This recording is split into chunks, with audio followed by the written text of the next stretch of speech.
Je vous demande, moi, aujourd'hui, c'est le fait que le Mvet Oyong soit reconnu comme patrimoine culturel immatériel. Oui. En quoi ça bénéficie à cette expression culturelle? Ça bénéficie d'abord au Gabon. Lorsqu'on ratifie une convention, on doit bénéficier des produits de cette convention. Le Gabon n'avait jamais inscrit un élément sur la liste immatérielle de l'UNESCO. Donc c'est un succès pour le Gabon. Maintenant, en quoi ça bénéficie à l'élément, aux pratiquants de l'élément, on voulait dire aux communautés? La convention institue certaines politiques.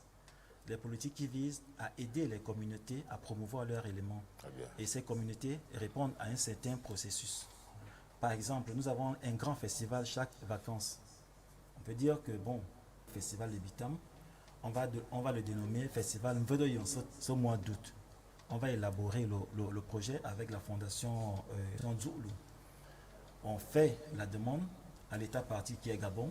L'État parti va saisir l'UNESCO pour leur dire, écoutez, voilà les communautés qui veulent célébrer leurs éléments. Donc financièrement, ça peut venir. Ça peut également créer des sites touristiques parce que le monde sait qu'il y a un élément qui existe là-bas. En Inde, on a croisé, nous on les appelle les diseurs en vête parce qu'on les a croisés, ils avaient l'instrument en vête. Ils comptent aussi comme nous. Donc ça peut créer ce qu'on appelle les échanges interculturels entre eux et nous. On veut voir leur mythologie ou encore leur récit, les comparer à nous. Peut-être c'est la langue qui change et peut-être l'objectif est le même, celui d'élever des gens. Donc le tourisme n'est pas exclu.